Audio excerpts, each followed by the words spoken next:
So, when I was younger, 16 or 17 I think, I had an encounter with something strange in the forest near Danbury, Wisconsin. Background on me is I'm 6'4" and athletic. I am a hunter, camper, and martial artist, generally just a survivalist. I was naive and didn't give nature the proper level of respect and basically was a cocky teenager who felt invincible. Our cabin had been on Long Lake in Danbury, Wisconsin. The whole area is forested for the most part. I was there on vacation with my cousin and grandparents. I took airsoft really seriously. I wore full BDU woodland with a camouflage mask here. My cousin just wore jeans and a t-shirt. Now, we had a little battle, which I took into the woods where I felt comfortable.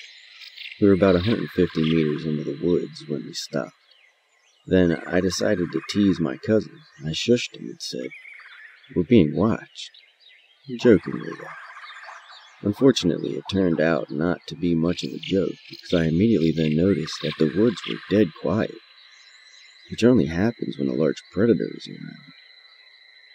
I was on edge very quickly. Next, the feeling of being watched hit hard, so I started scanning the surrounding area. Then I saw it. The whitish teeth are what gave it away. What I saw was the edge of the clearing, about 40 meters from us, crouched and holding onto a tree with its left hand. It was panting and watching us with its ears out. It had reddish-brown hair or fur, and it absolutely looked canine. In my head, it clicked immediately as something like a werewolf. I said to my cousin, "We have to go," and he bolted. I still had my eyes on it when my cousin started sprinting, but then the creature charged. I could hear it crashing through the woods behind us just as we were making it out of the woods. Once back at the cabin, we discussed it. It's still unclear if my cousin saw it. I told him I thought it was a bear to not freak him out, but I know bears, and that was no bear. I started doing research on these things after my encounter, which brought me to many Dogman-related sites. What I saw coincides with other people's sightings. I am now far better about respecting nature, and I am extremely cautious with the forests. If I go into nature alone, I am always armed, but I'd prefer not to be alone. Always trust your senses.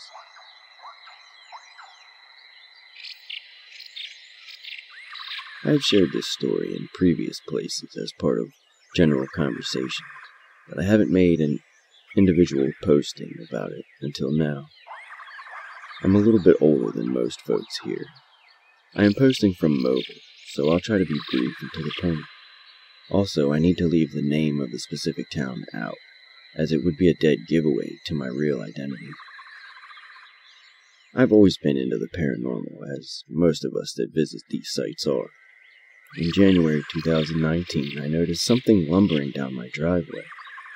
The window I was looking out faces over and above the drive, if that's clear to you. For example, I can see the roof of a car, but not always the bottom of the tires. But regardless, I can always notice movement.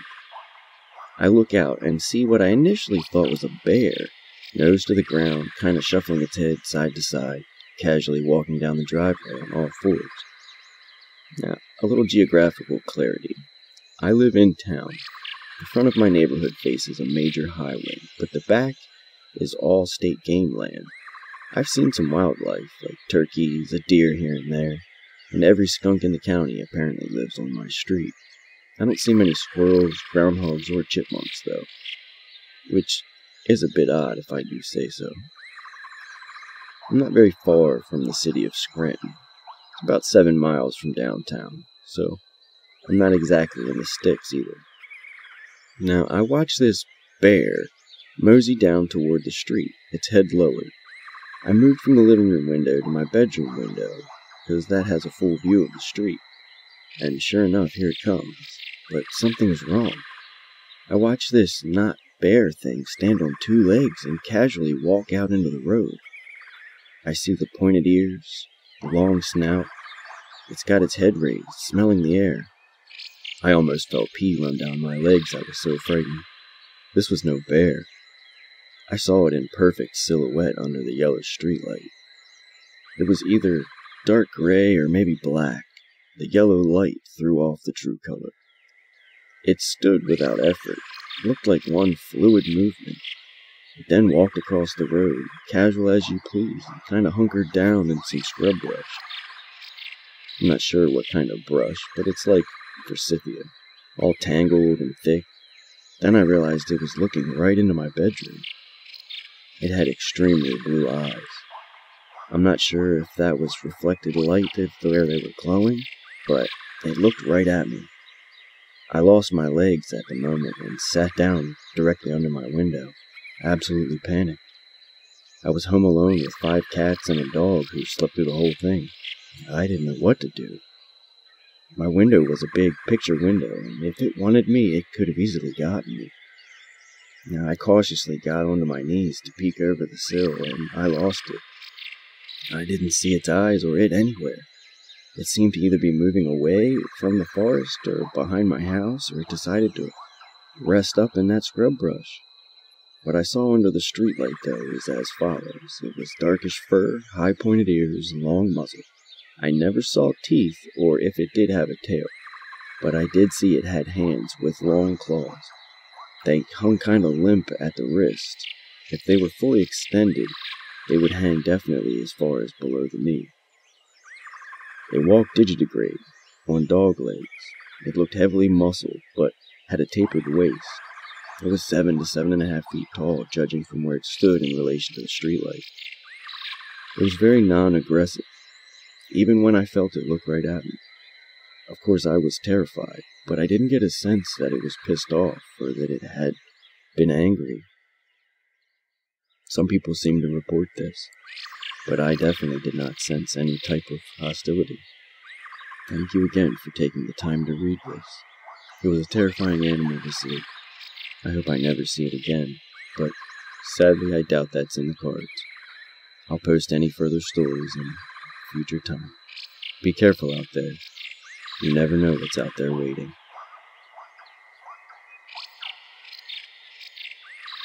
Back around 20 years ago, I was visiting my great-uncle in the region around Kerrville, Texas. At the time, he was living in his first house in the area before he moved to a retirement community, near a small set of trees. Those trees were beautiful, really, as is the hill country.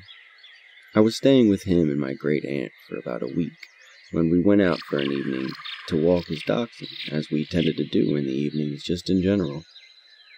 The walk was uneventful as the sun set, just a normal evening complete with the calls of the doves and other wildlife, and the dog just having a wonderful time.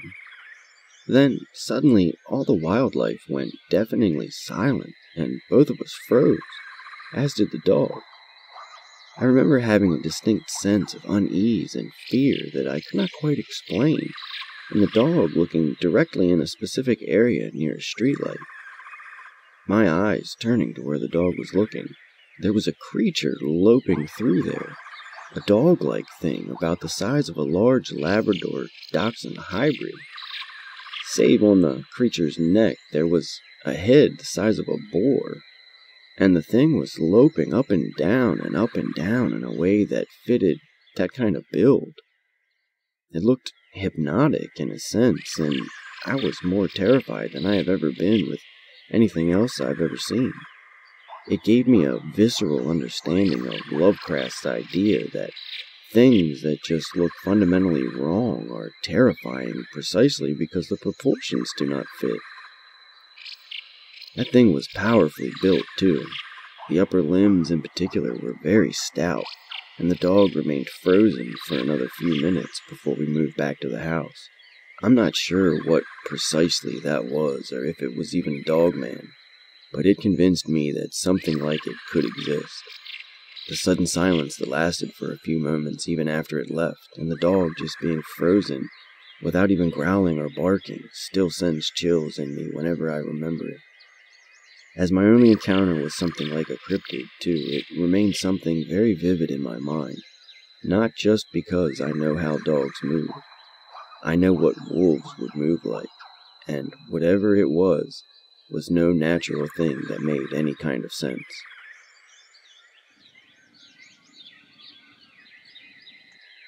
My encounter was in September of 2018.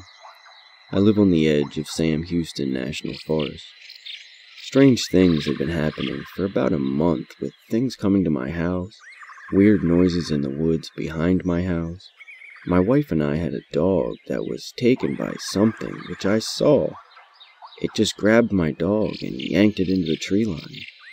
Unfortunately, I couldn't see what grabbed her, but when my wife and I went to find her in the place where she disappeared, there were no signs of a struggle, no blood, no fur, nothing. Like whatever took my dog just vanished. Now, to shorten my story, it was about 4 a.m. one morning. I was sitting on my porch smoking a cigarette, enjoying the peace and quiet. But at this time, it was too quiet. Absolutely no noises. And in this forest, even for 4 a.m., there's always noises. I shined my flashlight around from the backside of my property and then followed up the tree line. I came to the biggest tree directly across from my front porch, and next to the tree was the biggest wolf head I have ever seen looking at me from behind the tree. This head had to be about 4.5 feet off the ground. This thing had the brightest green eyes I have ever seen. Quite captivating, actually. I just stared, slightly shaking with the light in my hand, and after a few seconds, this thing just grabbed the tree with its hand, not a paw, but a hand, and stood up right next to the tree. I was floored. What the hell was I looking at? I was in shock and completely scared. This creature was gray and was standing there just looking at me. I couldn't move, and I was literally shaking. This thing then took 2 steps toward me, and that's what snapped me out of my trance, and I reached behind me, trying to find the doorknob. I ran inside and woke up my wife and begged her to come outside and see this. Surprisingly, instead of yelling at me for waking her, she said she could tell something was wrong with me just by the sound of my voice. She came to the front door, and I just knew this thing would be gone. But it wasn't. There it stood, and the look on my wife's face said it all. She actually saw what I was seeing. The creature then dropped to all fours, walked down the tree line and back into the forest. I've never been the same since. It left me scarred where I'm afraid of the woods at night, and very jumpy of noises and other things. It looked like a giant gray werewolf, which I now know is probably referred to as a Dogman. People need to know that these things are actually out there. Now, I'm not saying people should go out there and obliterate them if we find them, but people should be aware that they exist, and they are out there. Believe me, I've tried telling others, and everyone just wants to laugh and make jokes and think I'm nuts, which makes the people who have encounters shut down and not share their experience. Anyway, that's it in a short nutshell. If you read this, thank you for the time. Take care, and be safe out there. Me and 2 friends decided to go camping in southern New York, up on a mountain. There was a dirt road that runs right down the mountain, and then off of it, there are a lot of smaller road tracks that have some good camping spots. I don't know if you're really supposed to be camping out there or not, but there's a lot of fire pits, so people tend to do it anyway. And we set up our tent and got a fire going. We had a couple of beers, and were bitching about our women, and the sun went down. We all looked at each other because the woods got really quiet. You couldn't even hear crickets. Everything just went dead quiet. It felt like there was a lightning storm coming because you could feel the static in the air and feel the hair on the back of your neck just stand up. My buddy Jamie started saying he felt like the air was humming, and then all of a sudden there was a really deep bass noise and this bright light in the distance that flashed up and lit up the entire woods. It looked like the light was a real big firework explosion for the first few seconds, but it lasted for probably about a minute before it split up into 2 or maybe even 3 other lights and shot back down into the trees. We could see all the light glowing out in the woods, and then there was a big gust of wind, and it was gone. Everything smelled like it had just rained, but it never did. We didn't know what to do, and we figured we could just wait it out, and nothing else happened. We thought maybe it could have been a meteor or something, so we left it alone and went back to bitching about our women. Kinda dazed, but that was what we did. At about 2 in the morning, we decided to turn in, so Jamie and I went to go sleep in the tent, but our other buddy Dan said he was going to sleep by the fire. An hour later, I woke up because Dan is in the tent shaking us, saying there's something big watching the camp. He said it was about 50 feet from the fire, and he thought it was maybe a bear, but that it was standing on 2 legs, sort of bobbing back and forth like it was trying to get a better look at him. While he was talking, we heard a loud scream. I've never heard anything like it before as long as I've been alive. It sounded like a pig being slaughtered, but deeper, and so loud it made your ears ring. The next thing I remember was hearing 3 or 4 more things come running toward the campsite, and the embers from the fire kicking up and landing on the tent. These things, or creatures, or whatever they were, kept running to the tent and grunting, and then running back into the woods. Every once in a while, one of them would scream again and pull on one of the tent poles, dragging the whole tent a foot or 2. The tent was collapsing on one side, and we didn't know what else to do, so we just started screaming as loud as we could. It only took a minute, and then everything was quiet again, so we made a run for the truck as fast as we could, and then we hit the gas. We were leaving when we saw one of those things in the headlights standing in the road. I told Jamie to gun it, and the thing straightened up and puffed out its chest. It must have been all of 8 feet tall, had dark gray hair all over its body except for the front. That hair was white, or maybe yellow around the chest. It looked kind of like a dog, but not really. I know what Bigfoot looks like, but this was way different. It didn't even move when we drove at it. We had to swerve around it or we would have run right over it. We drove back down the mountain to the highway and parked the truck in a gas company parking lot. We were going to tell the cops what happened, but we didn't know if we were camping somewhere we weren't supposed to be, and we had been drinking all night and could not afford a DUI. So we just waited for the sun to come up and sobered up. When we drove back up to get our stuff, there wasn't anything there. Everything was gone. No tent, no cooler, nothing. We've told some of our friends what happened, and they refused to believe us since we'd been drinking. So we just decided to forget about it. If you want to come check it out, I'll take you right to the place it happened. There's still tracks from where we peeled out and lots of big gashes in the dirt from where the tent was, but nothing else. I don't know if it had anything to do with the lights we saw, but it was the weirdest damn thing any of us have ever experienced, and that was no bear. A pack of upright canines attacking a campsite after a UFO sighting would have to be pretty wild. First off, let's address the alcohol. Yes, it's easy to lean back and laugh about how a bunch of drunk dudes saw a monster, but when was the last time you hallucinated from drinking some beer? I'm not saying they couldn't be mistaken, just I doubt that alcohol could make 3 people all of a sudden hallucinate a physical attack by big hairy monsters.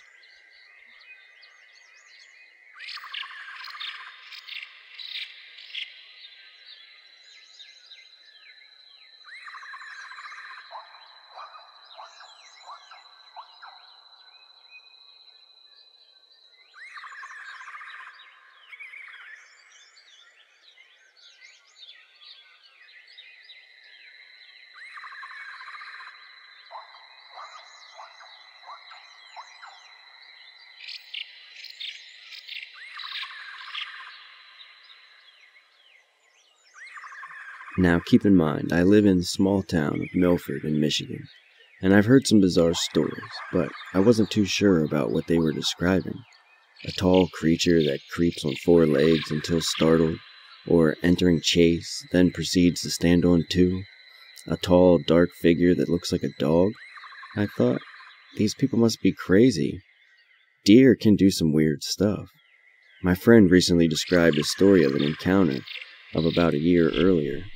My friend, let's say Sam, went outside to have a smoke around 12 midnight or maybe 1 a.m. in the morning. His yard has a hill that slopes down from his circle driveway all the way to a flat area near his basement door. If you walk out of the basement directly in the front, there's a pond, and to the left is a shed they use. At first, he noticed nothing when he walked out, but as he looked closer, he noticed a dark figure on all fours. He took out his cell phone and shined his flashlight toward the creature. To his surprise, the thing stood up on 2 legs, screeched at him, and then ran off into the woods. He told us about his encounter the next morning and took us to the spot where he saw it. Sure enough, there were dog prints, large dog prints. That wasn't really unusual, though, because he lives next to a subdivision, and we've already helped his neighbors find their dogs 3 or 4 times since they've moved in, so we tried to shrug it off. He then brought me into the woods where the creature ran into, and there was clearly a path that something took to get through. As much as Sam tried to convince me, I tried to say it was a deer. That's until recently. On December 24th, I went for a drive to go to Walmart and pick up some beer just to relax and hang out with friends. Everything was particularly fine. The moon was out so you could see just a little bit, and there was no snow or rain, just a little dampness on the road from a previous rainfall about an hour beforehand. I was on my way back to my house and driving up a curly-hilled road up on top of the hill, the only one in the subdivision, and I noticed something in my neighbor's yard. Now, I see deer in the subdivision all the time, and I've actually hit one on occasion, so I decided to slow down. This thing was definitely close to the same size as a deer, so I didn't have any second thoughts, until I got close and it ran in front of the car. Normally when deer run in front of your car, they either freeze or they just run right by, and there are normally 2 or 3 of them. This was a single case, and when it ran across the road, albeit on 4 legs, it didn't run the same as a deer. When it ran, it didn't lift its head. It stuck low to the ground and looked like it was sniffing something. It then lifted its head and looked more like glared at me, and bolted off to my right, but not before shortly after stopping right out of my view. I could still see the figure standing there, but I couldn't make out what it was. All I could see was it standing on its hind legs, and what looked like staring at me. I kept trying to get my eyes to adjust from the bright of the headlights to the dark of the side of the road, but I just couldn't. It wouldn't happen. When I tried to turn my car around so I could shine my headlights at it, it bolted down the hill and into the woods, all while standing on 2 legs.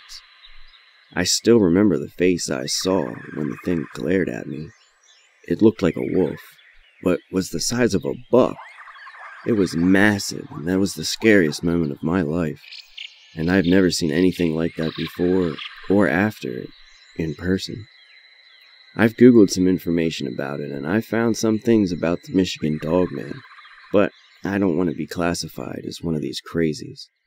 I can still see it standing on its hind legs looking at me in the dark in my mind when I close my eyes. I hope I never see this thing again.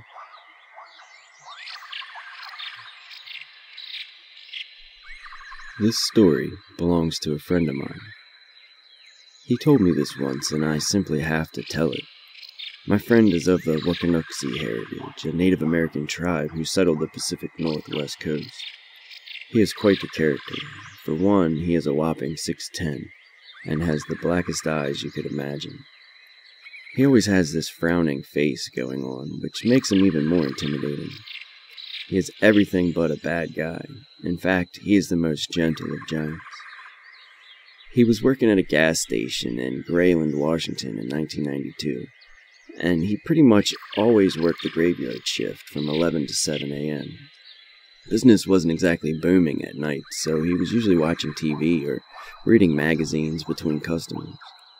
The area he lived and worked in was deeply associated with all things Native American. There was a potent sense of pride in the surrounding communities, but also a very distinct presence of superstition and old traditions. My friend was no exception. He was a firm believer of the ways of the old. This made his encounter even more terrifying. One night, he was sitting, as usual, watching TV when a customer entered the gas station. The customer paid for his gas, a pack of smokes, and a soda, and then he just returned to his car. Nothing unusual. But as my friend looked out the window toward the customer's car, he spotted what looked like a huge dog sitting by the edge of the woods. Now, the window is located on the side of the building, some distance from the sliding door, overlooking the pumps and the roof covering it. On the sides of the roof are strong halogen lights which shine into the gas station. This gives the gas station not only an eerie lighting with the blinds casting long striped shadows, but also blinds the teller to an extent. As he peered through the window, trying to focus on the dog, it was gone. He didn't think much of it. Even if it was a wolf, he was inside anyway. Wolves were common here, but this wolf would have been huge. He brushed it off and returned to watching the TV. A couple of hours go by, and not a single customer has entered since the last one. He was just about to refill some condiments when he heard a large thud coming from the back. It wasn't inside, he could hear that much. But it came from the back and behind the building where they kept the garbage. The gas station had been visited before by scavenging homeless, but my friend didn't really care. It wasn't his garbage, and it was just garbage. Let him take it. But it kept getting noisier. He decided to grab a flashlight and a gun from the office and circle around the back to tell whoever ventured there to leave. And he had had enough. His presence alone would have scared off anyone, but he wanted to feel safe just in case.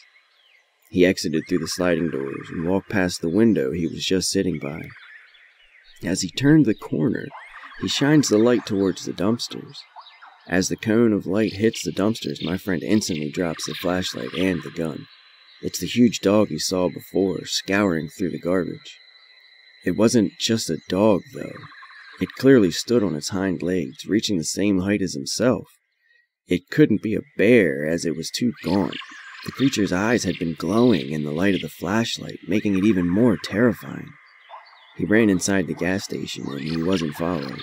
He locked the door and stayed inside the whole night and quit the very next day. Now, my friend is convinced that he saw a skinwalker, a shape-shifting human of sorts that are a common occurrence in Native American lore and culture. But I'm pretty sure he saw what others know to be a Dogman. Either way, it's just a really, really creepy story. I haven't told anyone besides some family members this. This happened when I was about 13 or so. It was summertime and I was on vacation with my parents. We had hit the road and driven quite a ways to visit my older sister who lived across the country in British Columbia, about 20 kilometers outside of Victoria. After spending some time together and sharing supper, we decided to call it a night. My parents slept in my sister's bedroom and she slept in the neighboring room with her small son. It's important to note a few things at this point. My mother is a round, short woman with very delicate feminine features. She has round glasses, and that night went to bed in a long blue nightgown. My sister, on the other hand, is very tall and athletically built, taking after my dad in regards to her facial features. She too has glasses, but unlike my mother, hers were square-shaped. She went to bed in a shorter orange and striped nightgown. These small but substantial differences are key. Now, since all of the bedrooms were full, I was given a blanket and pillow to sleep on the couch with. Of course, like any kid, I watched TV for a few hours, well into the night. Around 4 a.m., it dawned on me that we had plans for the next day, so I should try and get some rest. After tossing and turning for about an hour or so, I gave up and just laid on my back, staring at the stars visible from the nearby window. As the natural light flooded the room from the sun rising, I flipped through some photo albums. I did this for a while, not having slept at all the entire night, At this point, I was pretty bored and lonely, hoping someone would wake up soon just to talk to me. Around 8 a.m., I heard a door slowly open and someone came out into the hallway. At my sister's house, the living room is sunken in a small staircase of maybe 3 steps that leads to the raised kitchen and the dining room. The hallway is also in this raised area and connects to the bathroom and the bedrooms. In the living room, there is a doorless archway that leads down to the basement and the laundry room. This means that I could look up and see what was going on in the dining area from the couch. This person hummed a little and then was caught off guard by a table in the dining room. It was full of framed pictures of family my sister had on display. I don't know how to describe the way they looked at the photos besides saying they were bewildered by them. Maybe even enchanted, letting out an occasional ooh and a ah. I could tell it was a woman, but I wasn't sure if it was my mother or sister. This was strange because, like I said, they looked alike but were also very distinguishable. I also felt this weird feeling because everyone in my family has seen these photos 1,000 times, and I'd even say they may own a few copies of their own as well, so why act so amazed by them? I said, "Hey, Mom, what are you doing?" in a nervous yet warm voice. No response. Okay then, it was my sister. "Hey, good morning. What are you making, dear sibling, for breakfast?" No response. I knew I was definitely loud enough. They definitely heard me, for sure. That uneasy feeling in my stomach grew stronger now, and I had no idea why. The likeness of my sister and mother was there, so it wasn't like a stranger or something. Then I noticed something very off. They were wearing a knee-length blue and orange-striped nightgown. Their height wasn't short, but it wasn't tall either, it was average. They had a muscular build, but could not be skinny either. The hair was the same color as both my sister and mother's, and so was the skin color. My heart skipped a beat, and I thought, who the hell is this? Maybe someone stayed overnight, but how could they have? I had laid right beside the front door all night. When they turned around and went to inspect another photograph on the wall near that staircase, their face made my heart sink. It was a hybrid of my mother and sister's most discernible features, with glasses that were round on the bottom and squared at the top. Their eyes were not my mother's or my sister's. They were very wide and unnerving and darted all around the walls very quickly, very excitedly. It was as if my mother and sister had been Frankensteined together into one person. Now, my knee-jerk reaction after seeing the face was to scooch my legs in and pretend I was sleeping. I could feel the veins in my neck beating very hard, and my breathing became very loud and labored. Whoever the hell it was came down the stairs and looked around the living room with that same excitement. I don't know how to explain how scared I was as it came closer to me. I thought maybe if I stayed quiet it would pass by me. I was also scratching and pinching myself now in case I was asleep without realizing it. The pain was very real. I was awake. The thing I watched with my eyes squinted took up an interest in a photo album I had left on the table very close to me. Then, probably the worst thing that could have happened. My sister's portable home phone rang. My sister had answered a call last night and had put the phone down on the couch between the wall and its cushions. The thing's face became very alarmed, and it turned in my direction and saw me and became very, very angry. I opened my eyes and looked at its face, and it just stared back. With my entire body trembling, I saw that its eyes were pure black, total darkness, like 2 huge pupils staring right at me and furious. It opened its mouth unnaturally wide and screamed, "No!" Then it turned and darted down the stairs to the basement, where I heard the door slam shut, the whole time yelling, "No, no, no!" I stared at the archway for a long time, shaking and frozen, just digging my nails into my arm, begging to wake up because I was so afraid it would be back, wishing I was only dreaming.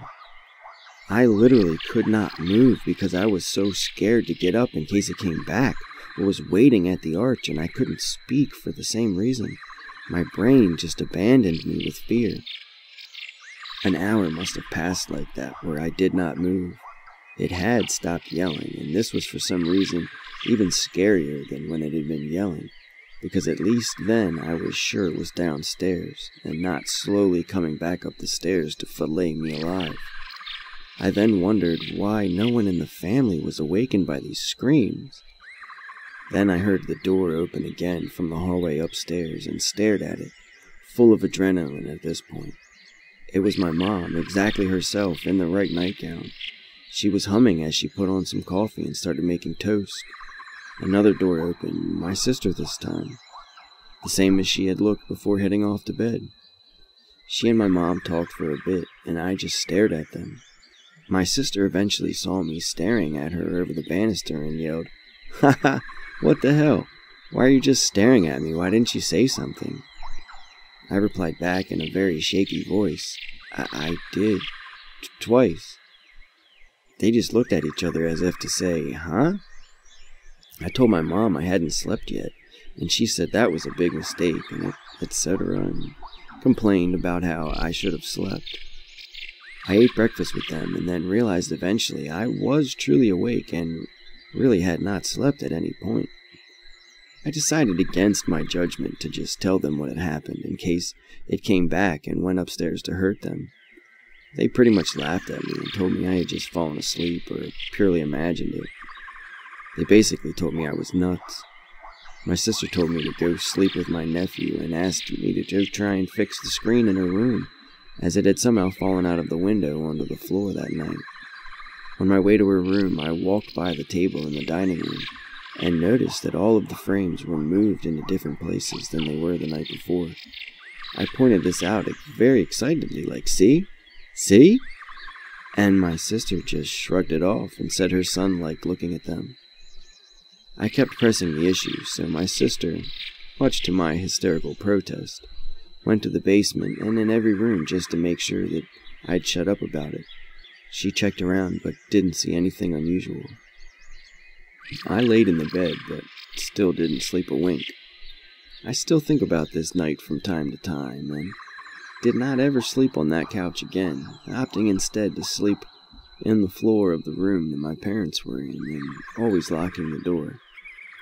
I have been questioning much of reality ever since.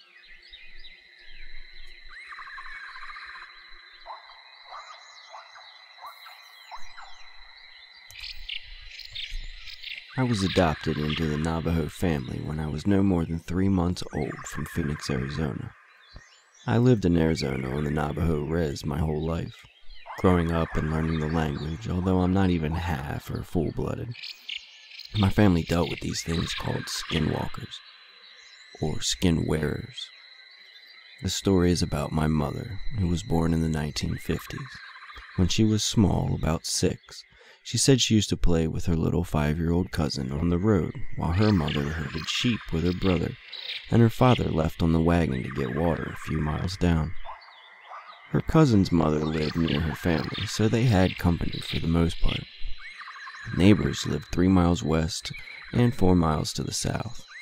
I-40, which was about 26 miles to the south also. Dirt roads, and the rural area they lived in was covered in forest, so there was lots of tall pines, cedar, and oak trees everywhere. It's a great place in Arizona, not too far from the New Mexico border, and not too far from Window Rock, which is the headquarters of Navajo land. Anyway, she was playing by the abandoned dirt road. It was just the two of them, far, far away from the house and the main dirt road. They were also past a large number of trees, having the most amazing time by themselves just playing with their dolls. Suddenly she remembers that she smelled something like rotting meat and heard a crunch of sticks and leaves behind her. She looked back towards the large pine tree that was leaning behind her, and under it sat a woman with waist-long, dark hair peppered with a little gray here and there who watched them as they played. Wearing a load of sterling silver and turquoise jewelry, she had body paint with black grease that stunk and wore a coyote pelt to cover herself. My mother said she couldn't move and just stared at it as it stared back at her, and by no means was this woman pretty in the least. She was demonic looking, with what could be described as bloodlust in their eyes as they trailed back and forth between my mom and her little cousin. Her little cousin wasn't even aware of it yet because she was playing a little ways up in the mound of sand. Heart pumping, ears ringing. My mom said she was so scared. Her breath felt stolen, and the smell was so heart pumping and bad that she just got dizzy, yet she couldn't move. Finally, she started muttering to her cousin in Navajo, as children spoke Navajo long before English. She said, Vivian, there's something under the tree. There's something under the tree. Run. Vivian looked up, and she saw the lady. Screaming in terror, Vivian burst into tears as the lady watched them, just smiling. Raising a finger and beckoning them to come over, my mom grabbed Vivian and ran down towards the main road, just in time for my grandfather, who was coming back from getting the water with the horse-drawn wagon. Dad, there's something sitting under the tree over there. Something's under the tree. And her father got very angry and immediately yelled at them, Why are you playing way the heck out there? Get in here! And he looked over, and he saw the lady had gotten closer, looking at them. That's a skinwalker! Come on! He screamed, and got back to the house. He went back with the older brothers, but they never found it. There was only one person with hair that long, and that was his cousin, who had no kids and lived 7 miles to the west of them. My mom said she couldn't ever forget seeing that thing. It was a traumatic experience just knowing what could have happened to them if they'd gotten caught by her first. Nothing good at all, that's what. But once upon a time, Navajo skinwalkers were used for good. They were blessed by the Holy Ones to help the Navajo people. The blessed ones hunted with it, they spied on the enemies with the blessing and on different tribes. They helped defeat their enemies in battle, and they used their abilities to keep out the Spanish from venturing onto Navajo land. This is why there are no missions near Navajo land to this day. They are only towards Santa Fe and parts of New Mexico or Tucson, so on, but never on the Navajo land. It is also said when the Hopi decided to move from their original tribe of the Pueblos, they crossed the center of Navajo land and were targeted by skinwalkers. Many died near Cornfields, Arizona. And to this day, Hopis decide to live in the tops of the mesas to keep away from the ground. Bad blood between the two tribes until recently. But the blessed ones became corrupted by envy and greed. They are now used for one's gain and purpose, to cause fear, death, and suffering for the sake of money, gluttony, jealousy, and fun. There's nothing good to becoming one, and there's nothing good in seeking one out.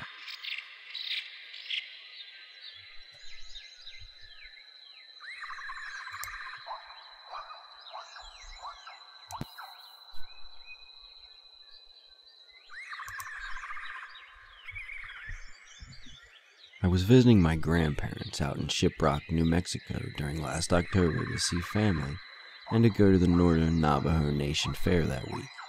Many Navajo people, including my own family, are very reluctant to speak about skinwalkers because it is believed to attract their attention.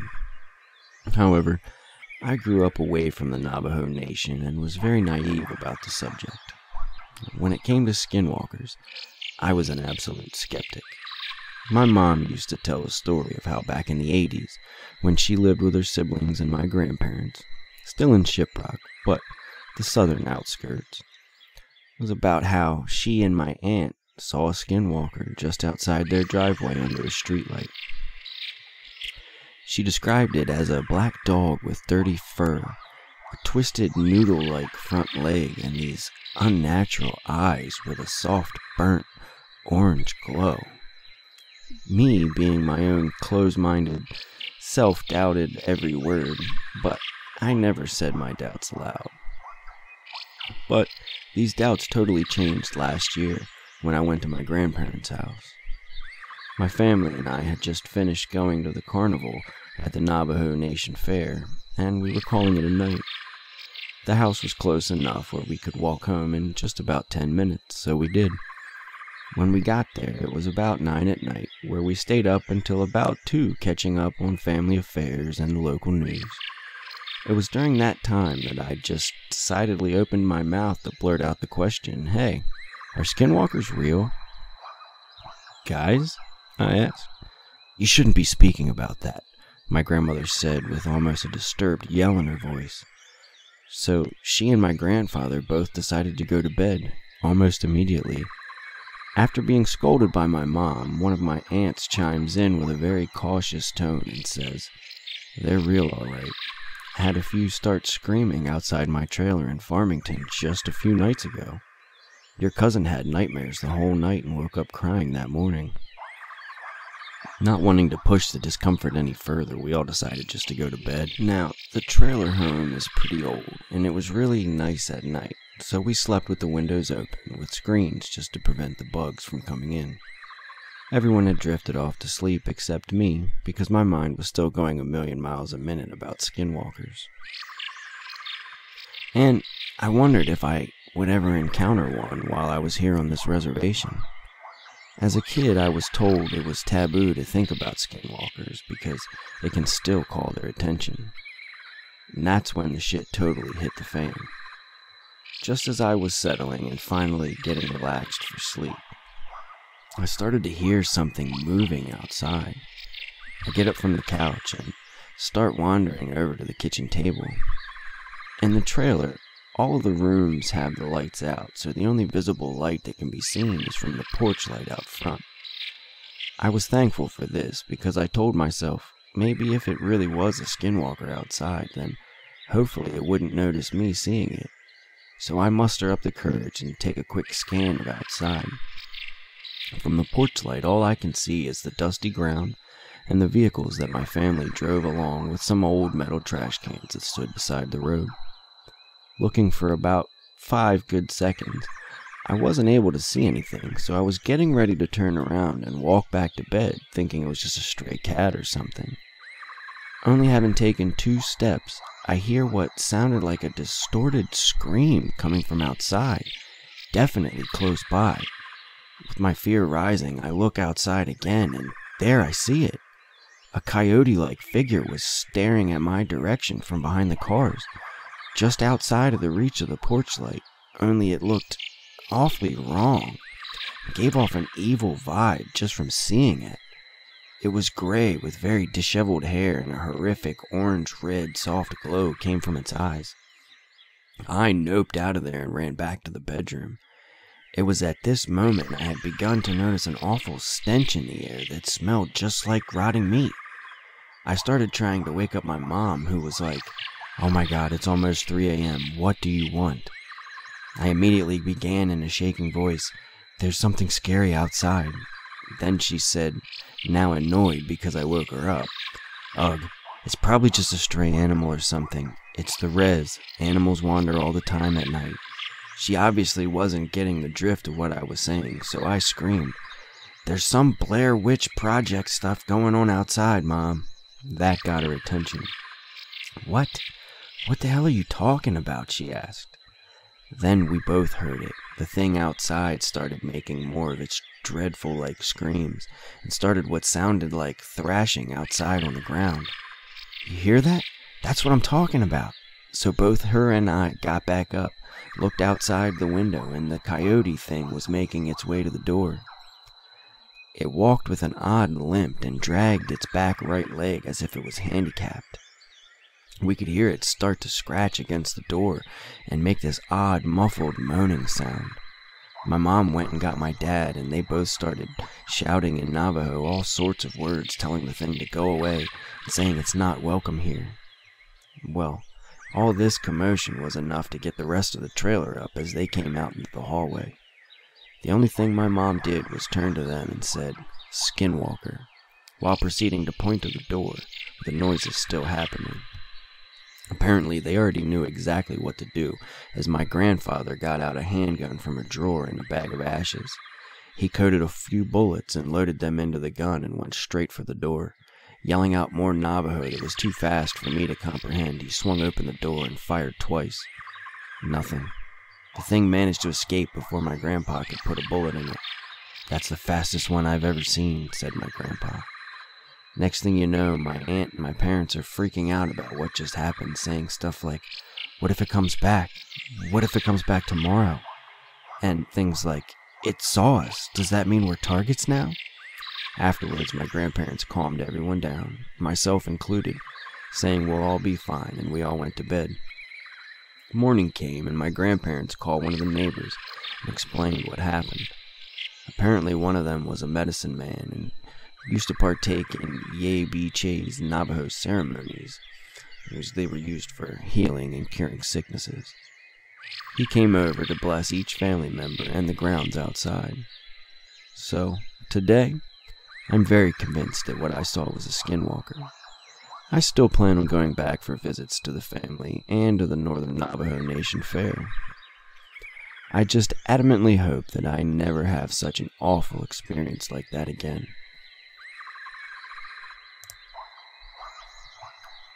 I decided to join my bestie, Karen, for a 3-day stay at her grandmother's place on the res.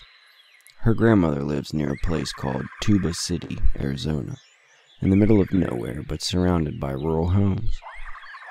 We go to college together, and I was kinda interested to know about Navajo tradition.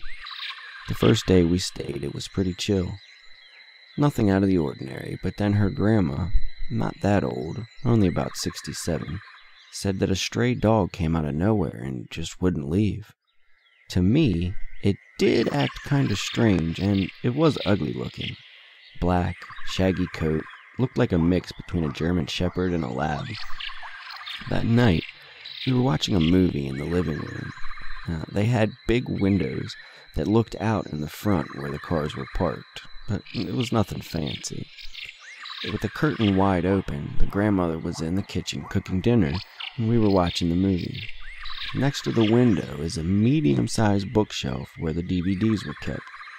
Karen went to put back a DVD that we had just watched, but she freaked out because that stray black dog was staring at us through the window, standing on top of the wood box outside. Not something normal dogs do from my point of view, or hers. Usually, my dog, which is a house dog, scratches the door to be let in. Now, res dogs aren't house dogs, and dogs inside houses are frowned upon in Navajo tradition. They're meant to protect the house and the owner from the outside. The other dogs seemed to stay away from it. Karen opened the door and yelled at it to get off the box, and it ran off behind the shed immediately. We went to Tuba City to get some groceries, and we came back to the house. The dog was nowhere to be seen, nothing unusual. Grandma went to visit some people, so it was just Karen and I. About 5 o'clock, we heard someone trying to open the door. Both of us looked out there since there had been no car heard and no dogs barking. Looking out the living room window to the door, and there was this dog, again, trying to open the door with its paws. 2 paws wrapped around the brass doorknob, standing on its hind legs. I thought that was weird, but wasn't really as freaked out as Karen was. She opened the door and chased it off. Grandmother came back later, and Karen told her that Grandma didn't act like she enjoyed what she was hearing, but didn't seem too freaked out. So we got ready to sleep, and we slept in the spare bedroom since it had 2 beds. One window with curtains was opened a little. We turned off the light, but there was a sound coming from on top the roof, like pitter-patter footsteps and scratching sounds and panting. It sounded like it jumped off onto the large plastic water barrel they had. At first we heard what sounded like barking, but as it grew louder, the other dogs seemed to be barking at something also. All of a sudden, something was running around the house barking, and it was no dog. Nope, it wasn't. This barking sounded human. A deep male voice barking like it knew that we knew it wasn't a dog, like that human sounding woof, woof, woof, ruff, arf, just like that, adding the W's, the R's, and the A's, and then panting again by the window. This is when we really started freaking out. Karen decided to, in my opinion this was stupid, but she opened the curtains to look out, and there was the stray dog on its hind legs looking into our bedroom, but this time it stunk, and what I thought were 2 black holes in the neck were another pair of eyes where they were twinkling. Think of those ugly, glossy spider eyes staring at you. And the paws were deformed-looking hands with overgrown, somewhat thick and sharpened fingernails.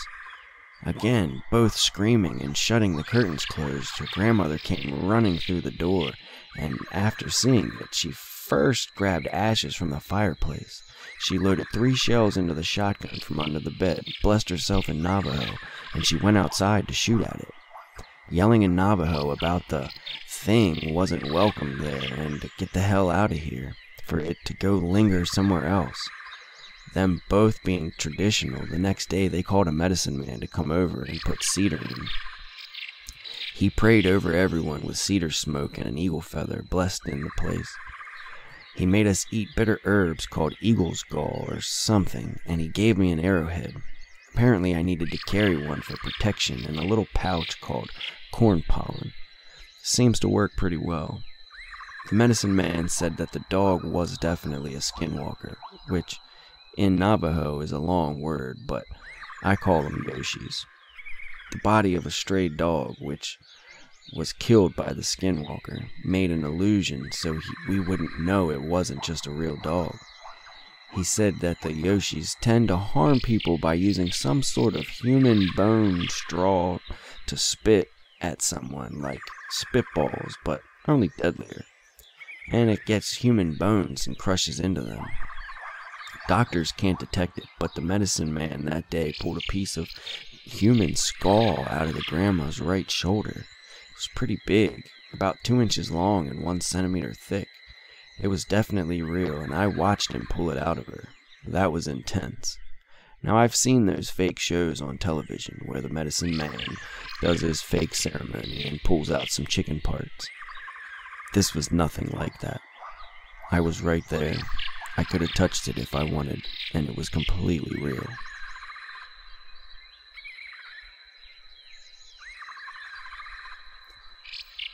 Every summer, my family and I go up to camp in the Dedham, Ellsworth, Maine forests. It's about a 3-hour drive from my house. The camp itself is about an hour from the nearest town. Now, I've been going to this camp my entire life, as my family owns it, and I've never had an incident happen like this before. I was watching TV in the middle of the night. Both of my brothers and my parents had gone to bed. I heard a noise coming from the kitchen and realized that the dogs needed to go outside to do their business. So I took my brother's 2 pit bulls and my Affenpinscher, which is a tiny dog, outside after turning on the porch light. I walked around to the front yard and I let the dogs off the leash. It's so incredibly dark in the woods in Maine that the porch light really only illuminated the porch and nothing else, so I tried to keep an eye on them. I was momentarily distracted when I saw a loon, which is an interesting wild bird out on the lake. When I looked back, I saw that the pit bulls were both looking at something in the woods. Now, I couldn't see what it was, but I assumed it was a squirrel or a raccoon. It was then that I realized I didn't see Alfie anywhere. She's an awfully small dog, and she's completely black. I called for her a few times and heard some soft whimpering.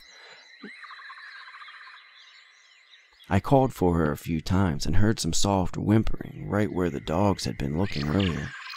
I took a couple steps in that direction, and I called for her again, worried that she may have gotten a paw stuck between rocks or gotten stuck in a snake hole. Suddenly, I felt something moving behind me. I whipped around and looked down, and it was Alfie. She'd been staying close to me the whole time, and I just hadn't seen her. So now, naturally, I was thinking, if Alfie's here, then what's over in the woods? I took another step forward, and the pit bulls began to growl.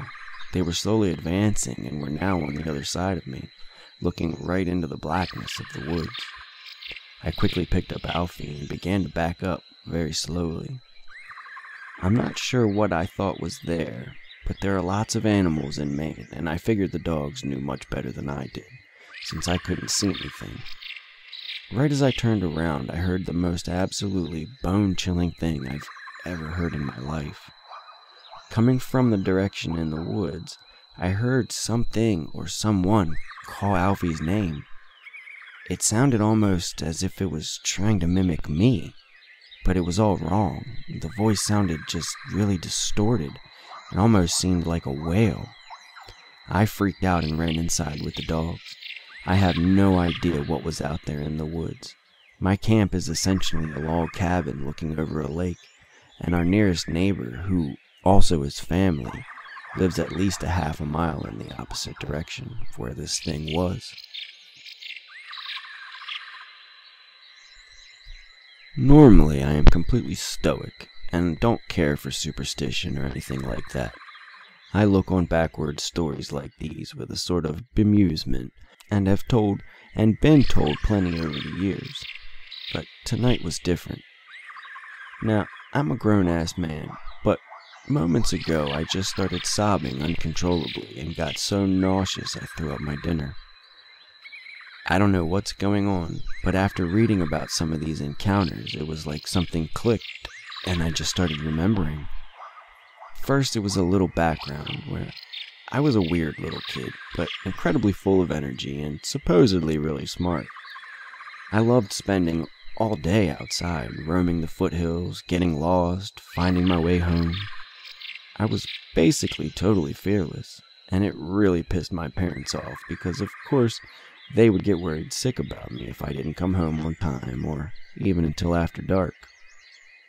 I loved exploring, finding the hidden places and searching for interesting bugs and animals.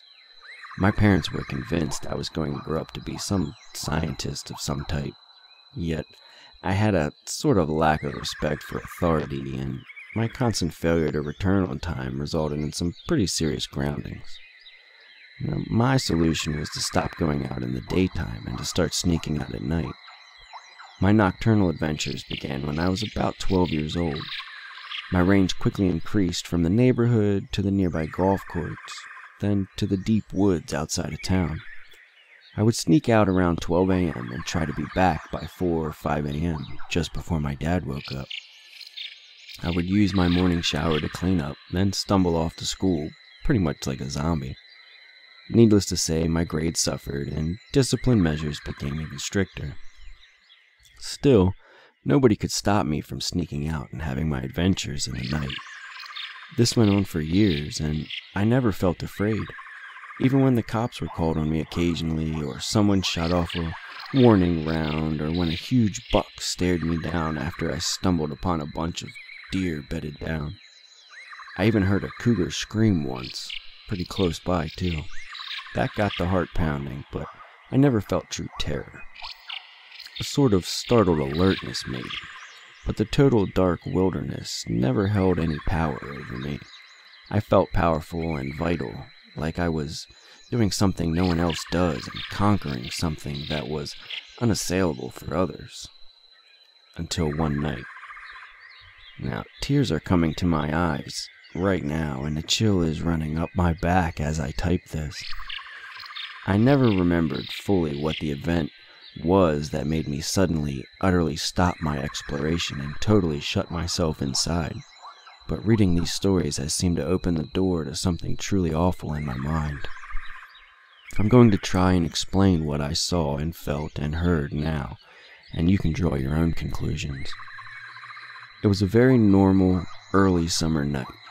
Cool, no breeze, clear sky with the stars and moon outshining so brightly that after getting used to the dark, you could make out shapes and shadows fairly well. A perfect night for an adventure. I snuck out with my usual routine and quickly jogged out of the neighborhood and past the golf course.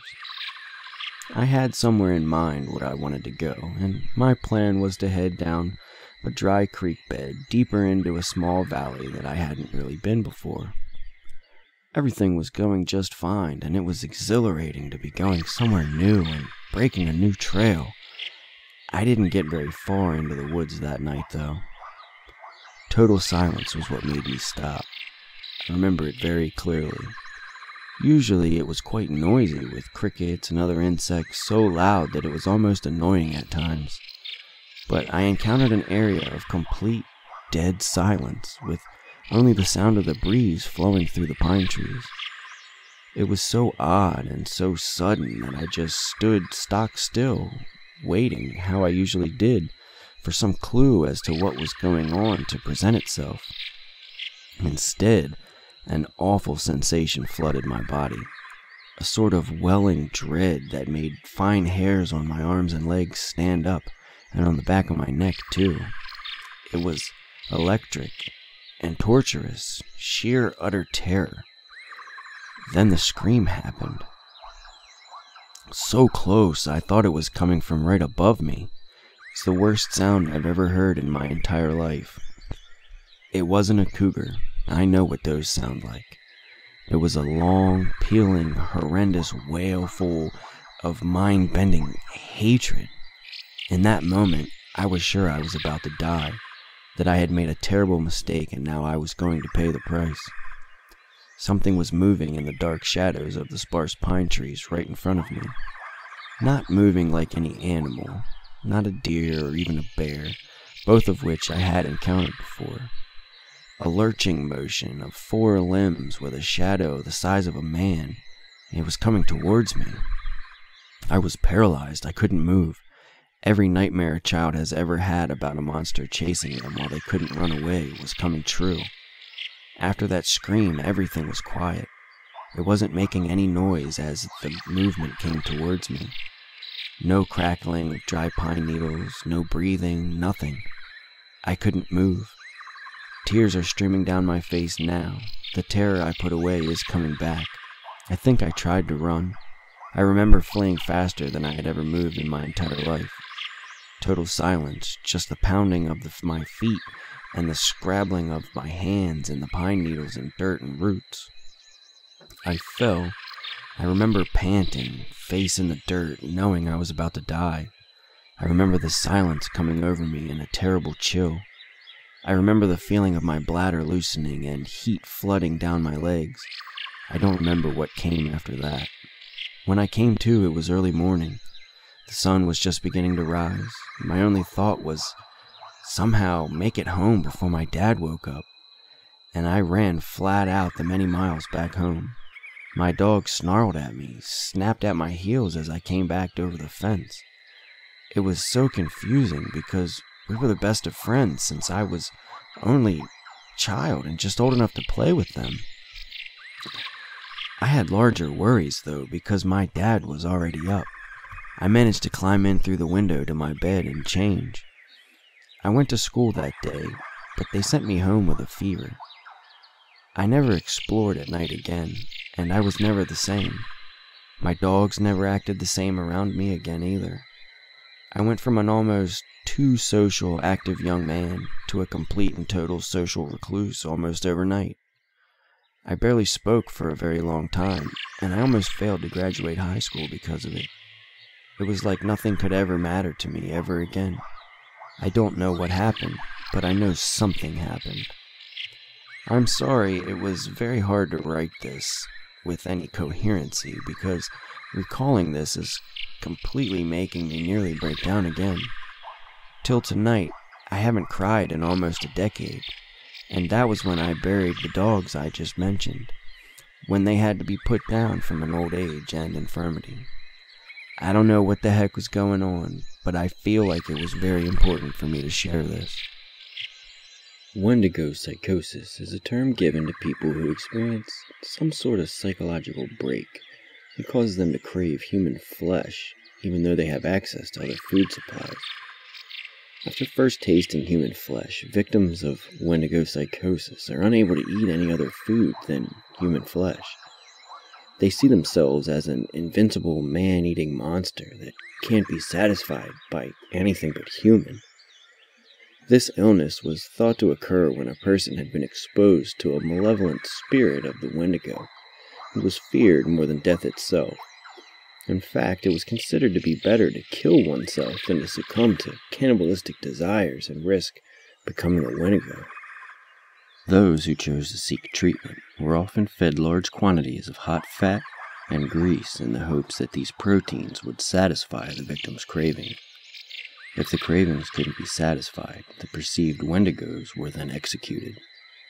During a particularly harsh winter in 1878, a trapper in Canada named Swift Runner was facing starvation with his family. It is still unclear if his eldest son died of natural causes, or if he was sacrificed to feed the family, but we do know that the family resorted to eating the body of the son to evade starvation. After eating his eldest son, Swift Runner became consumed with greed for human flesh and killed his wife and remaining 5 children in order to cannibalize them. When the winter was over and he was discovered for his crimes, he was put to trial for killing and eating his family.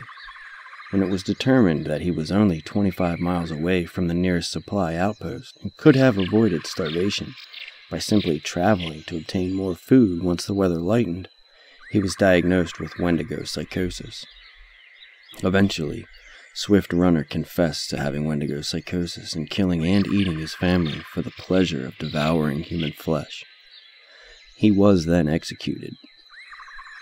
By the tale of the Wendigo, it is often seen as a warning against corruption that was told to prevent people from engaging in these immoral, cannibalistic behaviors. The Wendigo was also likely used to serve as a metaphor to understand terrible acts committed by other people that couldn't be understood otherwise. As the tale of the Wendigo is associated with the colder climates, it is often hypothesized that the tale was told to prevent people from engaging in the taboo act of eating human flesh. It has also helped to dehumanize those who did decide to eat the flesh of humans, by giving others the explanation that they had been overcome with a Wendigo spirit and were no longer human. Now there are the modern cases of Wendigo obsession. On July 30th, 2008, Timothy Macklin got on a bus to travel to Winnipeg, Manitoba. Macklin returned home from Edmonton, where he participated in a carnival parade. On the bus, Macklin snuggled into his chair and dozed off, and soon his neighbor, Vince Lee, fell on him with a knife while he was sleeping. Totally insane in appearance, Lee sliced him to death with the knife and terrified everyone on the bus, including his driver.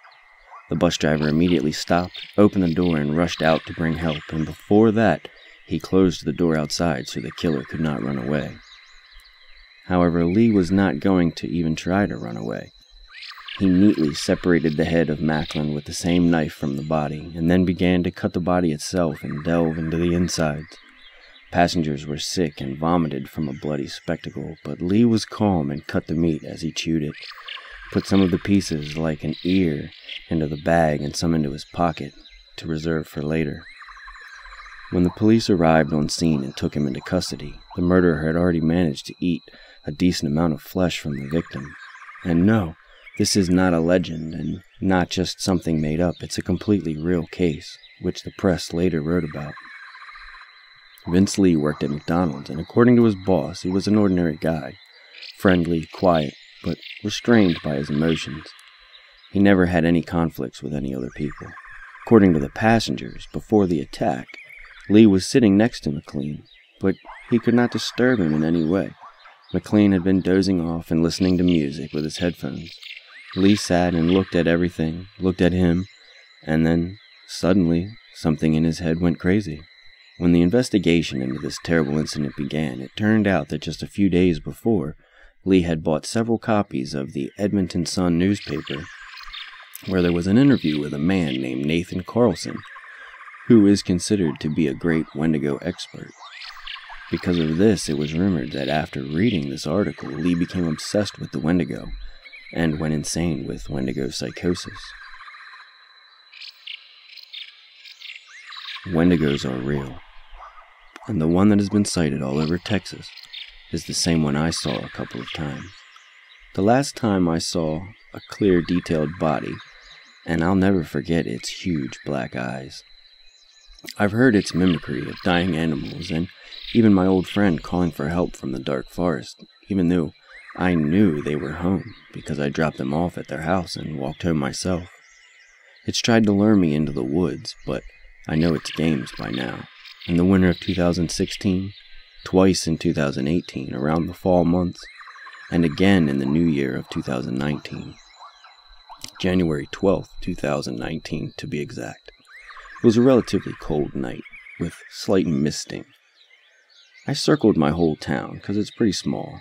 Coming home, I walked by this large patch of woods nobody goes in except me, because I'm that adventurous type. As I'm coming up to it, with the woods on my right and an old metal building with two small white houses beside it to my left, I see this tall 8 to 10 foot pale figure briskly walk across the dirt road from me to one of the houses to the woods and then about 40 feet in front of me. I know I saw something, but I ignored it anyway and continued walking forward, trying to think it was just a person. But then this feeling of heaviness and dread washes over me as if I'm being watched. I take out my phone and switch on the light app and keep it aimed at the woods.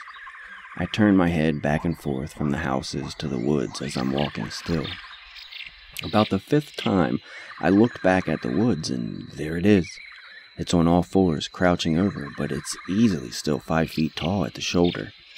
I'm around 5 feet, by the way, so that's how I could tell. It was again only about 40 feet away. It had bleached-looking white skin, a bald head, huge black eyes, and a human face and body, except it looked extremely emaciated, and its arms were like super long twigs.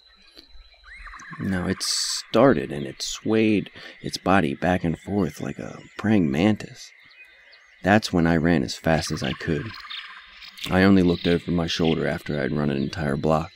It didn't chase me, but I'm pretty sure it was upset that I interrupted its spying session on the people sleeping in those houses. Please be careful in Yorktown, Texas at night. If you're here, I know you'll believe me and probably take my advice.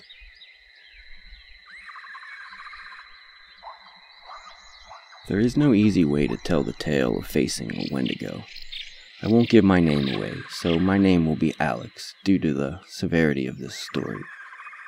Before you read on, know one detrimental detail. This story is 100% true, without over-exaggeration.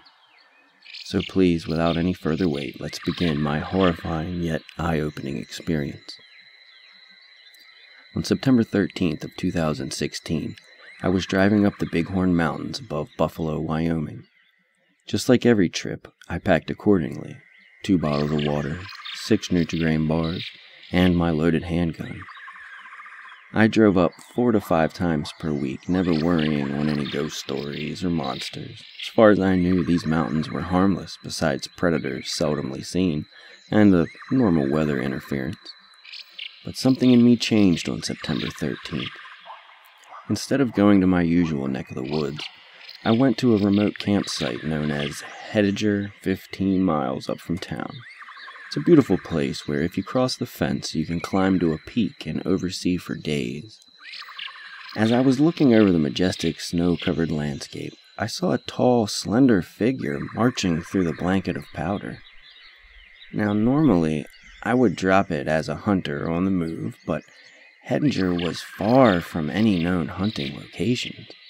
To this day, I wish I would have packed up and left. I wish I didn't peek through my binoculars, but sometimes securing curiosity is the only safe option. I'll never let myself forget the moment I peered through the cold glass over the winter plateau. As I focused my lenses and the figure came to clarity, I dropped behind the rocks. It was looking back at me as if it could see me. That would be impossible for a human. I was over 1,000 feet away and more hidden by a rock than anything else, and we were within the tree line. I peeked back up, using only the top of my head to look again. It was just standing there, sniffing the air and staring straight at me. My heart sank and I couldn't move. I was frozen in fear. About 200 feet behind me was a small rock cave big enough to squeeze into and deep enough to hide in the dark. I slowly made my way, inching backward. I took one last look and noticed that it was sprinting towards me. I moved as fast as possible to the hole and tucked in. The moment I made it, the creature was standing feet from where I was. Its skin was damp in appearance and completely gray. It also had long hands and fingers to match that turned into dagger-like nails. I cupped my mouth to hide my breathing, which became a challenge due to the cold, but as I moved my hand, a rock tumbled. I looked down at the rock, just to look back up and see its cold eyes peering through the hole. It was almost as if it couldn't see me, but it knew something was there. I stood still as a statue. It reached in and almost grasped my pack. After 5 minutes of forever, it gave up and took back to sniffing. I waited there in shock, and a daunting weight of fright casting over me every moment in the passing. It quickly got dark as night fell, and it finally wandered off. I waited until I felt assured to poke my head out. I took a long look around and saw nothing, not even a footprint. I took time in watching my steps to stay quiet and made my way back down to my car. I used my key to unlock it rather than using the button lock. I got in and sank down and took a last look around. I finally found courage to crank my car and began to drive down the trail to the main highway. As I was just about to turn around, I saw it. It stood as tall as the trees and stared at me. I hit the gas and fishtailed, but I made it. As I reached the main road, it was in pursuit, and it was keeping up. After a few miles, I looked back, and it was gone. To this day, I have never gone back, not even to the region and nowhere near those mountains. Looking it up, I found several myths about the creature and its origins, and I believe you should too. It's quite unique. Stay safe and know that the world is far more vast than we will ever know. A wealthy man wanted to go hunting in a part of northern Canada where few people had ever hunted. He traveled to a trading post and tried to find a guide to take him, but no one would do it. It was too dangerous, they said. Finally, he found an Indian who needed money badly, and he agreed to take him. This Indian's name was Defago. They made camp in the snow near a large frozen lake. For 3 days they hunted, but they had nothing to show for it. The third night a windstorm came up. They lay in their tent listening to the wind howling and the trees whipping back and forth. To see the storm better, the hunter opened the tent flap. What he saw startled him.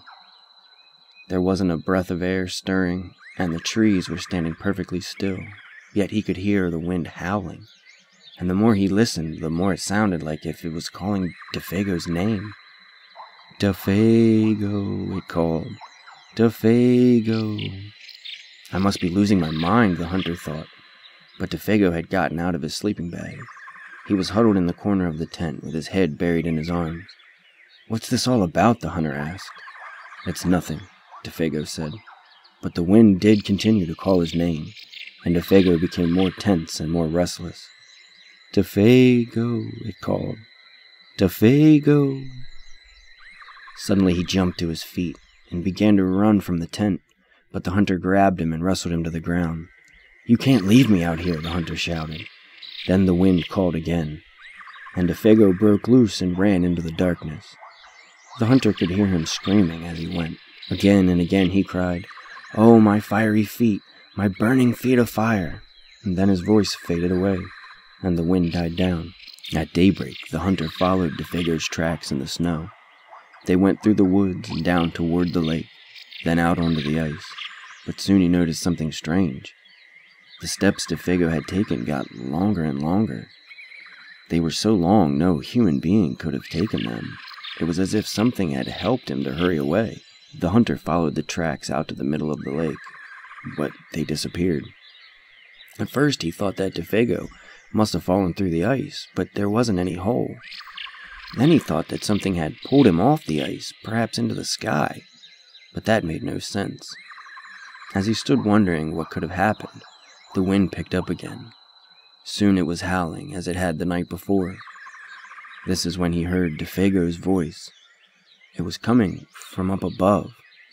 And again he heard Defago screaming, "My fiery feet! My burning feet!" But there was nothing to be seen. Now the hunter wanted to leave that place as fast as he could. He went back to camp and packed. Then he left some food for Defago and he started out. Weeks later he reached civilization. The following year, he went back to hunt in that area again. He went to the same trading post to look for a guide.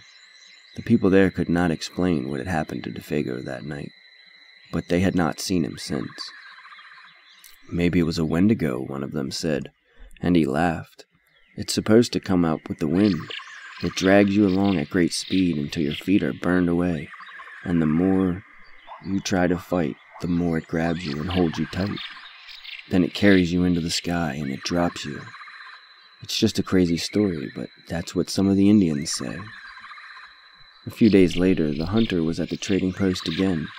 An Indian came in and sat by the fire. He had a blanket wrapped around him, and he wore his hat so that you couldn't see his face. The hunter thought there was something familiar about him. He walked over and asked, "Are you DeFago?" The Indian didn't answer. "Do you know anything about him?" No answer. He began to wonder if something was wrong, if the man needed help, but he couldn't see his face. Are you all right?" he asked. Still no answer. To get a look at him, he lifted the Indian's hat, and then he screamed. There was nothing under the hat but a pile of ashes.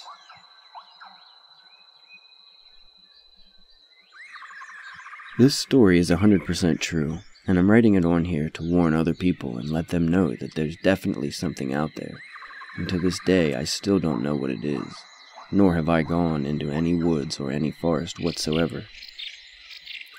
If you don't believe me, that's completely fine. Read this as a fun story at your own expense. But for those of you out there with an open mind, or if you've seen something yourself, just know you're not alone. And just typing out and remembering this account is causing me to shake with anxiety and pure fear. First off, I am a girl and live in North Carolina of the United States. I was 15 at the time of my encounter and was definitely not a believer in anything supernatural, paranormal, or anything of the sort. It happened while I was at a local summer camp. There was absolutely nothing special about that day. No weird lights, people, animals, sounds, or anything else. It was just the same camp schedule as I'd grown used to in the last 2 weeks that I'd been there. My age group had just finished lunch and was able to persuade the counselor to let us play a game called Scatter down by the lake. It's like a giant hide-and-seek in the woods. Now, we had played this at least 20 times before that day, and nothing weird happened to any of us. And we all grew up playing in the woods and in these woods, so it's not like we had an aversion of fear or anything like that to the woods. But for some reason, that day when our counselor shouted, "Scatter!" and I ran to find my hiding place, it became a whole new ballgame. I had run as fast and as far as I could while still being able to see the lake, as were our rules, and had found a huge old uprooted tree that I decided would be the perfect hiding place. So I lay down as close as I could against the ground and waited. I had been there for about 5 minutes when I suddenly heard a voice calling my name in a weird, dreamy-like voice, and not just any voice. My mom's. Now, me and my mom are extremely close, thick as thieves, so I'd know her voice anywhere, and I would swear on my own grave that it was without a doubt hers. But I knew it couldn't be her. She was 20 miles away at work, and even if it had actually been her and she'd come to pick me up early, the voice wouldn't have been coming from the lake. It would have been coming from the woods, beyond the border of the camp. I knew I should have run away from this strange mimic mom voice, but I couldn't. It was almost hypnotic. It messed with my thoughts and gave me doubts, like, well, it could be Mom. What if it is and she's hurt? I have to help her. All these things were flooding into my mind, like someone had broken a dam I didn't even know was there, until finally they overwhelmed me and my emotions got the better of me, and I took off running in the direction that this voice was coming from. I ran as far as I could with only this strange voice as my guide. I couldn't have run for more than 5 or maybe 7 minutes when I got to a clearing and the voice suddenly stopped. When I entered the clearing and I didn't hear my mom's voice calling me anymore, I could finally think clearly again, and I started to have little alarm bells go off inside my head, "You idiot! That's not Mom. You should run." But I couldn't run. I didn't know where to run. I had gotten so far away, had lost sight of the lake by camp, and had absolutely no idea where I was. I was completely exhausted to boot. With no other options than to sit and catch my breath, I did just that. No sooner had I sat down when more warning bells went off in my mind. I quickly did a 360 survey around the clearing and noticed a strange noise. It wasn't the continuation of the voice before.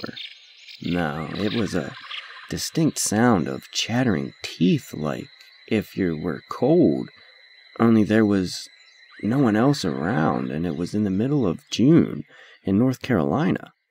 There's no way someone could be cold. And that's when I heard it. Leaves and sticks crunch on the edge of the small clearing, and I realized something was watching me. And then whatever it was moved in fast circles around the clearing, almost like circling prey. And it was at that moment I knew whatever it was had led me out there, away from the rest of my group. Exactly like predator, my instincts had been screaming at me that that's what it was. Without any other option other than to try and escape, I took off in the direction I thought I had come from and sprinted as fast as I could, all the while hearing the chittering of teeth and sticks crunching behind me. I didn't know what to do. I didn't dare turn around to see what was chasing me. I knew that if I did, I would slow down, and I absolutely would not slow down. It felt like a lifetime of running away from this thing before I finally saw the lake. And even though I didn't think I could run faster than I ever had, is when I broke the tree line, and I did run faster. I ran to the lake where I knew my friends were. At that point, I felt safe enough to stop and look back and see just what had been chasing me. But when I did, I only saw a fleeting form running back the way I had come, and the distinct sound of the chittering teeth faded.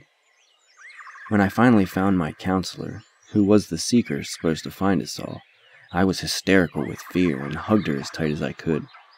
When I finally calmed down, she tried to get me to tell her what happened, but I just asked, "Were you calling my name?" Before she even said anything, I already knew the answer. After all, it had been my mom's voice that led me away from everyone else. But what she said was so much more bone-chilling. She told me, "No one called for you. We didn't even know you were gone. Everyone is still hiding. The game's not even over yet." Now, this is still hard for me to wrap my head around, because it shook me to my core. This story takes place just over a year ago in late November of 2008. I live in a rural suburb in southeast Wisconsin near a line of woods and ponds. My town is small and everything is silent and dark by 9 p.m. I tend to walk my dog after dinner and before bed, and my town is pretty safe, so walking her in the dark has never fazed me. Until this. I live in an apartment complex that is on the end of a residential street, so most of the street is just older houses. One night, while walking my dog, around 10:30 p.m. I think, when I saw someone or something on the front lawn of one of these houses. They didn't have a light on their front porch, so most of the lawn was dark. But with lights from the surrounding houses, I could see a figure standing in the middle of their lawn. It was very tall and extremely skinny, almost as tall as the roof of their ranch, because even standing in the middle of the front yard, it looked almost as tall as the house. It was standing on its hind legs, but had antlers or some type of tall ears like a bunny, and its arms and legs were abnormally long and stretched to the bone. The moment I saw it, my body froze, and I had that feeling that you only get when you're near immediate danger or evil. Now, for context, I do love the supernatural, paranormal, and even true crime. I've lived in a, without a doubt, haunted house, and frequently go on after-hours explorations of known haunted houses. And I have seen and experienced many paranormal events. That feeling is undeniable once you are familiar with it. So this tall, lanky creature is standing there, and I can't see its face, but by its positioning, I know it has noticed me. My dog, who is normally aware of every living creature from a mile away in a snowstorm, is completely unaware of its presence. It felt like longer, but it was only a few seconds before this creature jumped straight up in the air. And I mean straight up, not forward. And it bounded to the back of the house in 3 large strides. It didn't make a sound, and the way it jumped and moved was unlike any animal I've ever seen. The closest I would akin it to would be like a deer, but it was on its hind legs, and it had the body and features of a stretched out human, but with antlers or maybe tall ears. I felt stuck and almost hypnotized by the whole thing, but I came to my senses enough to call attention to my dog and turn around to head for home. Behind all of the houses on the side of the street is woods, and some of the trees wrap around between this house and the neighboring house coming back towards home. We turned around, my eyes glued to the trees, and when we got to the middle of the houses, I could see 2 eyes watching me between those houses. The presence and overall weight of the feeling this whole encounter gave me still sticks with me clearly as the night it happened. I can remember it all so vividly and still feel the weight. Ever since that night, I've been thinking about it and running through all of the possibilities of what it could have been, but always coming up with no explanation. It wasn't until about a month ago that I was watching a special on supernatural encounters that I heard about Wendigos. The description fit perfectly and made my blood run even colder. I'm fully convinced that what I saw that night had to have been a Wendigo. I've made a point to only walk my dog during the daylight during summer months, and only on the connecting street that is the main road of my town. Since that night, I haven't had any other direct encounters with it, except one event that I'm not sure is related, but elicited the same feeling of being watched. Across from my apartment complex, on the same side as the woods and of the encounter, there is a small pond surrounded by trees. A few weeks ago, my brother was over, and he was outside, smoking, when he came in quickly and locked the door behind him. I had mentioned my encounter to him when it first happened, but he shrugged it off like most people I told, and likely didn't give it a second thought. And he looked shaken, and kept looking through the peephole in my door and not saying anything. He finally got out that he was outside smoking and heard loud dragging and rustling sounds coming from the wooded pond area. He said he was listening for about a minute and thought he caught a glimpse of something very tall near the tree line. He described it as the sound it would make if someone were dragging a heavy animal or body through rough brush, and he had a feeling of dread and heaviness, like he couldn't look away and was being honed in on by something. Normally, I'm the type of person that would go out and look for myself, maybe even going down by the pond to explore and find something, but this case shuts all of that down. There is something viscerally evil about this creature that not even I care to explore further. I've tried telling people in my life about all of this, but, as most people do with this type of stuff, none of them have really put any stock into it except for my brother, now that he's had his own experience. I'm of the mind that things beyond our comprehension and everyday scope absolutely do exist, and this is one I won't be messing with or going on adventures to see again. Legends and beliefs do exist for a reason, and this is one I don't want to mess with. So, Wendigo in my neighborhood? Let's not meet again.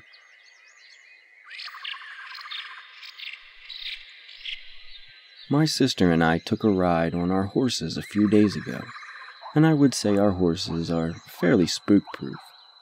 They sit still when we shoot rifles off their backs, so when they get spooked at a tall, dark, twisted figure in the corner of the woods, we flipped out and booked it back to the barn. We rode them straight into the barn, sucking down so we wouldn't get knocked off as we ran straight into their stalls. My sister was in a separate stall opposite me with her horse. We locked the stalls and bolted the doors shut from the inside. This was a feature I never thought we would need. Deadbolts on the inside of a stall and wood windows were there, so there was no way inside. I heard it chase us. Whatever it was had been following us closely through the field, and I think we barely escaped. I didn't even notice my horse was bleeding on her left hip. I felt her kick while we were riding away, but I didn't think something actually got her. She was sweaty, and I could see the white in her eyes. I stood away from the window and the door. My father must have seen us, or because we heard gunshots coming from the right side of the barn going towards the field, I called out to Sherry, which is not her real name, asking her if she was okay. She was, but her horse was hurt just like mine. She asked if I saw what it was that scared the horses. I told her I barely saw anything, but to be honest, I still don't know what it was. But it was thin and dark, and it smelled rotten. It left claw marks deep in our horses' backsides. They'll have matching scars, but I don't think they'll let us take them back to the woods. They haven't left their stalls for days. My dad described it as a really mutated and mangled dog person that he shot at when it started to run towards the barn. He made it bleed, but we haven't found a body. To be fair, he was pretty far away from it, so he didn't get a good look. So what was it? I've heard of SkinWalkers and Wendigos, so I thought I'd post my story and ask. We have no clue to this day, but it always comes back at the end of every month without fail, and it kills our livestock. It hasn't come this close to us before, but now it's become a very scary problem, so any help would be appreciated. If anyone knows what this is, please let me know. Alright guys, that's everything we have tonight. Please hit that subscribe if you liked any of these stories. Please click the like. Definitely don't forget to hit the bell icon so you don't miss a single episode. They come out every Wednesday. I will see you guys in the next one.